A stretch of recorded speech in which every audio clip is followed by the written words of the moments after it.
Tarde. Vamos lá para a nossa aula de hoje, sexto ano, aula de religião.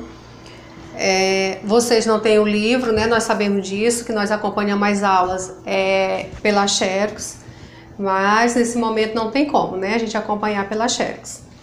Então, eu vou dar essa aula, explicar alguns pontos da aula, porque ela também é muito grande, e vou deixar as fotos dessa aula no WhatsApp para você melhor acompanhar na hora de resolver a atividade, certo? A atividade eu vou deixar lá na descrição do vídeo o que será feito na atividade, ok? Então, o nosso assunto de hoje tem como tema como tudo começou, que é uma pergunta na verdade. Como tudo começou? Então, pela pergunta já dá pra gente entender que ela está se referindo à criação do mundo, né? O mundo em si. Como que ele começou? Como que teve esse início? E desde que surgiu, né, ou desde que apareceu, desde que teve a criação do mundo, o ser humano, ele sempre tem essa pergunta. Até hoje nós ainda nos deparamos com pessoas que se fazem essa pergunta. Nós sabemos, gente, que o mundo começou, que a criação do mundo, ela tem duas vertentes. A primeira, claro, né, a criação foi Deus que criou. Biblicamente falando, nós sabemos que o mundo foi Deus que criou. Um ser supremo, qual só ele poderia ter feito essa criação. Mas na segunda vertente, nós temos uma explicação científica que foi através da explosão do Big Bang. Então, são crenças, são modos que as pessoas podem acreditar de forma diferente. Eu não posso impor a você que unicamente você acredite que a criação do mundo foi feita pelo Criador chamado Deus. Por quê? Porque cada um tem a sua maneira de pensar, tem a sua, pode fazer a sua escolha, certo? Então, nessa teoria, cada um é livre para acreditar naquilo que quiser, ok? Então, desde o começo, o ser humano olhou para o mundo com surpresa e ficou imaginando. Quem será que fez tudo isso? Ficava difícil imaginar um tempo bem lá no começo em que não houvesse nada. Ou seja, nós sabemos que no início de tudo a Terra era vazia e sem forma. Então, nós adultos, até hoje nos perguntamos, e essa pergunta é como se nós tivéssemos, ou como nós fôssemos criança novamente, né? As crianças, elas fazem perguntas porque realmente elas querem saber uma verdadeira resposta e uma resposta que seja convincente. E nós adultos temos esse mesmo comportamento. Com o passar dos anos, com os estudos que nós vamos tendo, a gente vai descobrindo as respostas para determinadas perguntas que fazemos, ou para certas perguntas que fazemos, certo? Os que estudam o comportamento humano dizem que a história da humanidade tem fases semelhantes à fase do desenvolvimento de uma pessoa. Ou seja, nós vamos crescendo, amadurecendo, aprendendo cada vez mais e tirando as nossas próprias conclusões. E vai ficando mais claro que a questão do acreditar, de como houve, né, a criação desse mundo, ela vai ficando cada vez mais, como é que eu posso dizer, individual. Cada um vai acreditando naquilo que ele vai tendo contato, que ele vai estudando, que ele vai aprendendo, enfim. Para isso nós temos orientações. Não posso recomendar porque isso é uma coisa individual a cada um, mas a Bíblia Sagrada, ela é a nossa bússola, né? Então, um exemplo que tem no livro, ele pergunta tipo, no começo ou na infância, na humanidade, as pessoas olhavam o mundo e queriam saber de onde vinha tudo aquilo.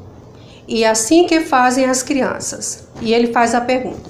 À medida que cada um se desenvolve, na medida que cada um se desenvolve, tanto criança quanto humanidade vão descobrindo certas respostas da ciência para os fenômenos naturais.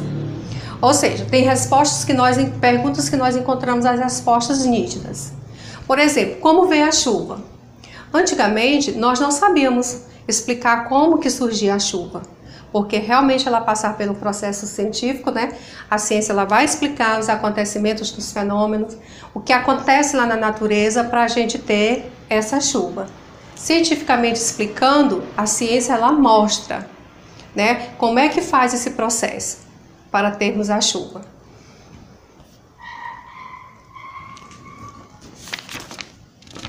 Próximo parágrafo.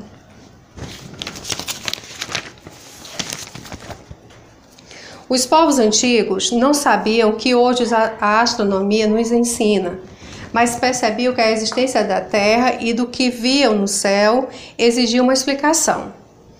De várias formas expressaram suas crenças no Criador. Na Bíblia, o livro de profeta Isaías apresenta a afirmação do Criador.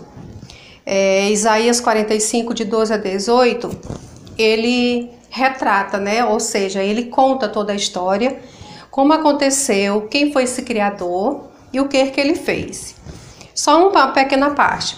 Fui eu que fiz a terra e a povoou de homens. Foram minhas mãos que estenderam os céus. E eis o que diz o Senhor ao Criador dos céus. Ele é o único Deus que formou a terra e o estabilizou. Não a criou para que fosse um caos, mas organizou-a para que nela se viva. Eu sou o Senhor e não tenho rival. Então ele deixa bem claro, né, em Isaías, que foi Deus que criou a terra. Foi ele que criou esse mundo. Foi daí que surgiu tudo. Foi com a criação dele. E uma parte bem interessante que a gente pode observar na passagem é que ele diz que a terra, o céu, ele criou, ele nos deu, para que morássemos, para que tomássemos conta dessa terra. Então é de responsabilidade, né, de cada um de nós proteger, cuidar, porque foi essa a missão que ele deixou entregue em nossas mãos. Saber que é o Criador, saber que Deus é o Criador de tudo, traz responsabilidade para o povo da Bíblia. Era o mesmo que dizer: só aquele que nos criou sabe como e para que fomos feitos. Então, só Ele pode nos dizer como devemos viver. Ou seja, só Deus sabe, né? O motivo pelo qual Ele criou, por que Ele criou essa terra, por que Ele criou esse mundo, por que Ele criou esse povo que somos nós. Né? Ele não deixou para a gente saber além disso. Mas uma parte importante dessa criação, a qual nós podemos entender, é que Ele nos criou ou Ele nos fez para serem amados.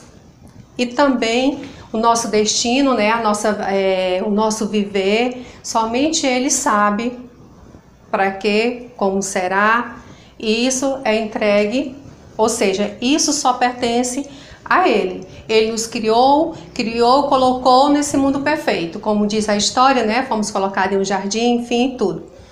Só que nós ainda nos perguntamos, para que Ele nos criou? Por que Ele nos criou?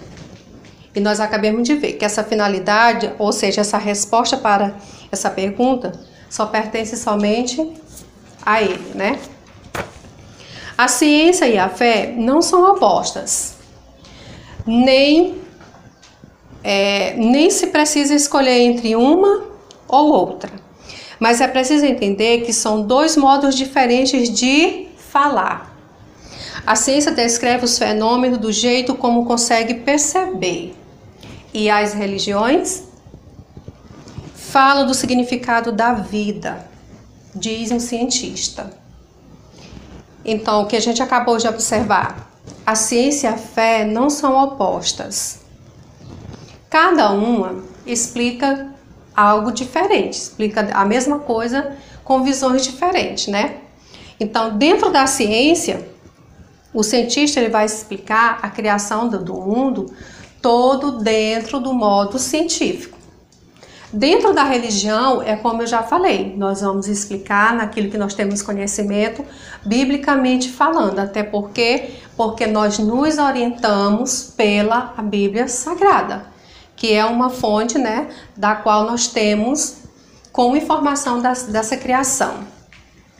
Certo? Fica aqui a nossa aula. Na próxima aula nós já temos um assunto novo. E no final do vídeo vocês vão ver qual será a atividade.